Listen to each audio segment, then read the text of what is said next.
Selamat malam. Shalom. Bapak-bapak, ibu yang kekasih dalam Yesus Kristus, puji syukur bahwa pada malam hari ini kita dalam pemeliharaan Tuhan, sehingga sampai pada saat ini kita dalam keadaan sehat. Walaupun kita masih tetap di rumah mengikuti anjuran pemerintah, namun persekutuan kita untuk memuji dan memuliakan Tuhan tetap kita laksanakan. Sidang jemaat yang kekasih dalam Tuhan, malam ini saya mengajak kita untuk belajar memahami firman Tuhan yang telah saya pilih dari Amsal pasal 8 ayatnya yang ke-32 dan yang ke-33. Sebelumnya, mari kita berdoa. Bapa dalam surga, terima kasih kami panjatkan kepadamu ya Tuhan atas pemeliharaanmu dari pagi hingga malam hari ini.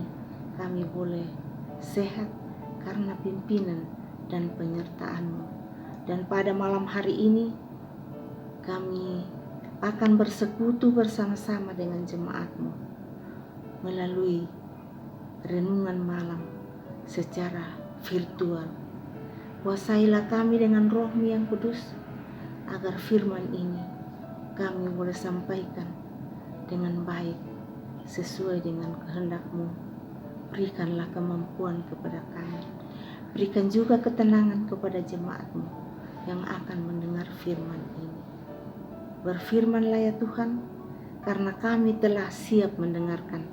Dalam nama Yesus Kristus, Tuhan dan Juru Selamat kami. Amin.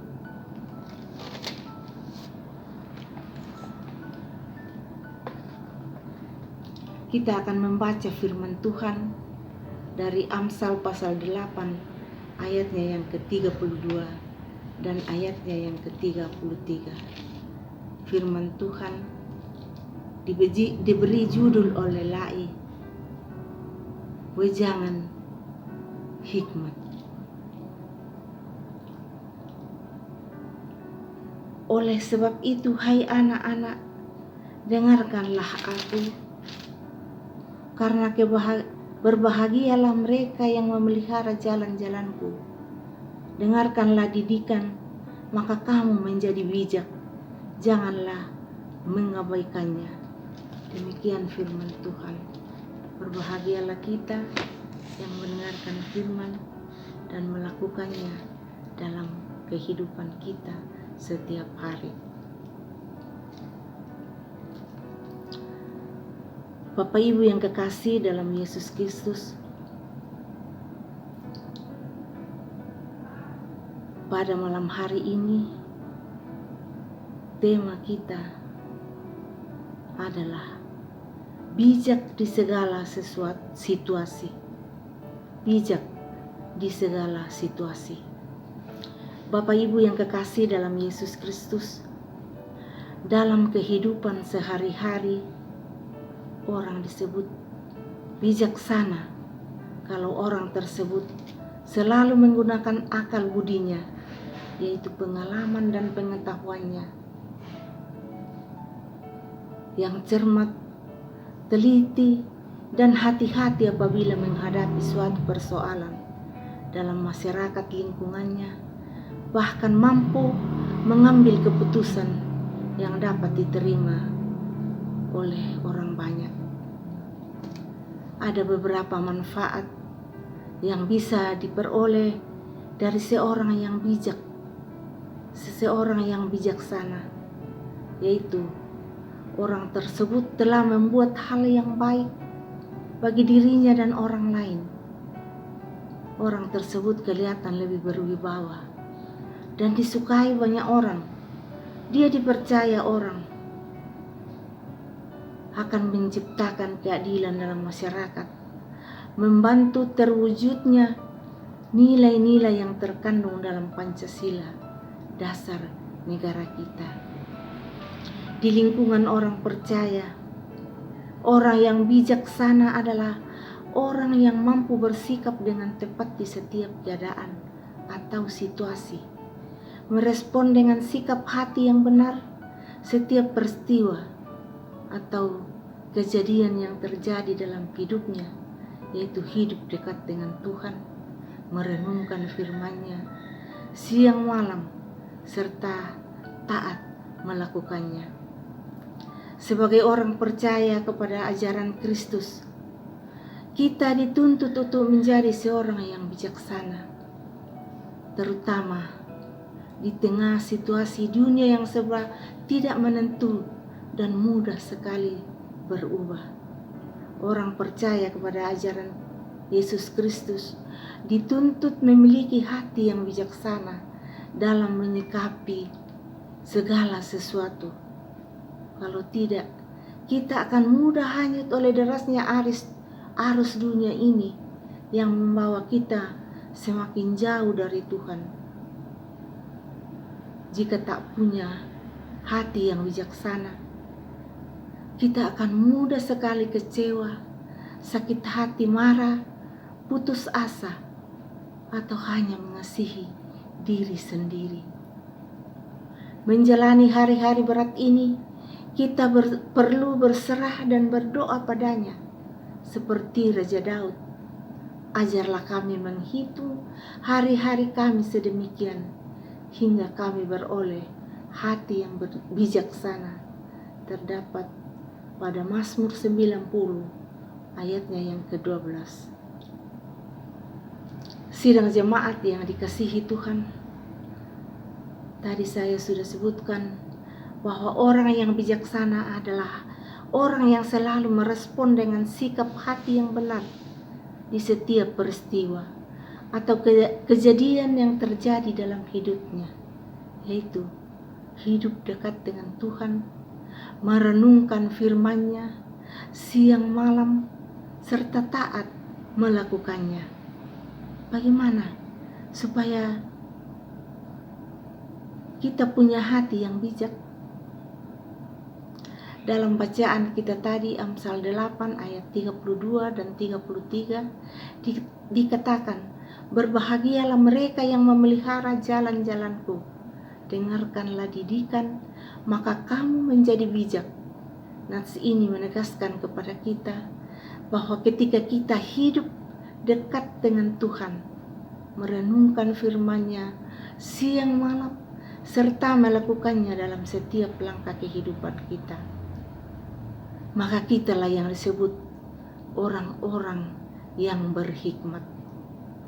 Hikmat yang sejati hanya dapat kita peroleh melalui hubungan akrab dengan Tuhan, karena Dia adalah sumber hikmat. Jadi, kebijaksanaan yang sejati tak akan kita dapatkan dari hanya membaca buku-buku ilmu pengetahuan, buku filsafat, atau buku-buku karangan manusia yang sifatnya sebagai buku pengetahuan.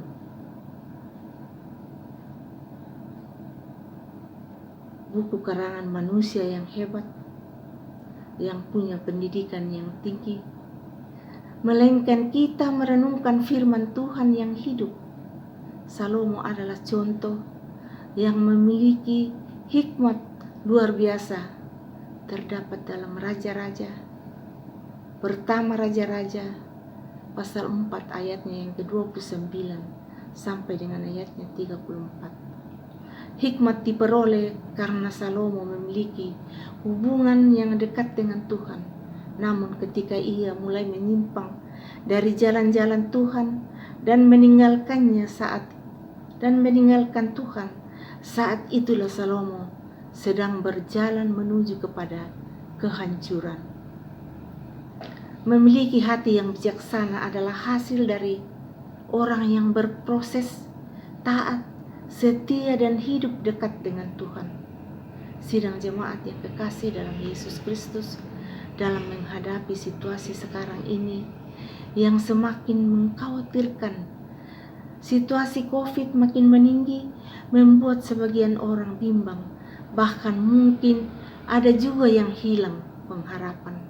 Namun, sebagai orang percaya, firman-Nya selalu mengajarkan kita untuk tetap bersabar, percaya dan yakin bahwa Dia selalu berjalan bersama kita dalam situasi apapun, bagaimanapun, dan tentunya kita akan selalu taat protokol kesehatan yang diprogramkan pemerintah.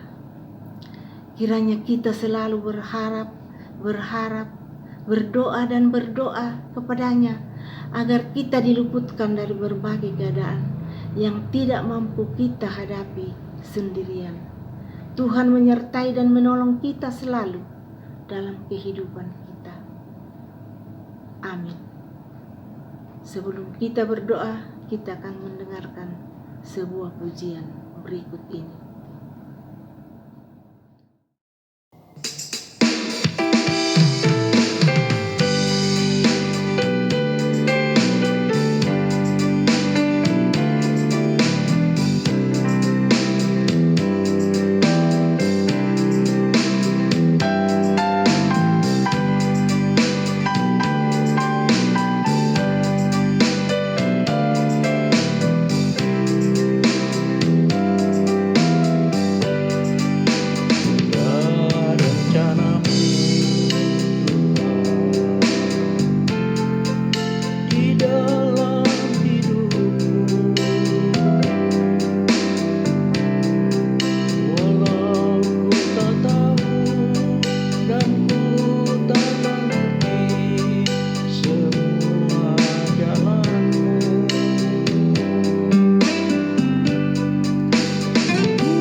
Bapak Ibu yang kekasih, mari kita berdoa. Tuhan, terima kasih atas kemurahan-Mu, pemeliharaan-Mu bagi kami semua, sidang jemaat-Mu di Tiatira Malangkeri. Pimpin kami dalam menjalani masa pandemi ini dan masa-masa selanjutnya. Kiranya hikmat yang daripada-Mu akan selalu menguasai hati dan pikiran kami menjalani masa-masa yang sulit ini. Pimpinan dan kuasa-Mu kiranya tetap dikaruniakan bagi pendeta kami, Pendeta Adolfina Membala. Beri hikmat-Mu, karuniakan kesehatan dan kekuatan dalam melaksanakan tugasnya di dalam jemaat ini dan juga dalam upaya menyelesaikan studi S2 di STT Intim. Berkati juga tata usaha dan koster, para penatua dan diaken, pengurus OIG, bahkan seluruh anggota jemaat di Tiatira Malangkeri. Juga kami mohon hikmat-Mu untuk pemerintah kami, para medis, petugas keamanan, bahkan petugas sosial dimanapun mereka berada. Berkati kegiatan-kegiatan yang sedang dan akan dilaksanakan dalam jemaat ini. Berkati upaya panitia Ure Teguh yang sudah dibentuk di tengah-tengah jemaat, agar pada saatnya nanti acara ini dapat terlaksana sesuai dengan kehendak-Mu. Tuhan, sertai kami dalam istirahat kami pada malam hari ini. Sertai juga semua jemaat-Mu yang dalam kelemahan tubuh, baik itu yang diopname di rumah sakit maupun yang beristirahat di rumah sendiri. Bapa dalam surga, kami serahkan hidup kami kepadamu pada malam hari ini. Biarlah kami boleh istirahat dengan baik. Tuntun kami, tenangkan kami, agar kami boleh istirahat dengan baik sesuai dengan kehendak-Mu. Bangunkan kami besok pagi untuk melanjutkan akan aktivitas yang Tuhan sudah bebankan kepada kami semua. Biarlah kami boleh bersukacita dalam kehidupan kami. Terima kasih ya Tuhan, ampuni dosa kami, dengarkan doa kami. Dalam nama Yesus Kristus, Tuhan dan Juru Selamat kami. Amin. Demikian renungan malam kita pada malam ini, walaupun tidak sempurna, biarlah Roh Kudus yang menyempurnakan dalam hati kita masing-masing. Selamat malam dan selamat istirahat.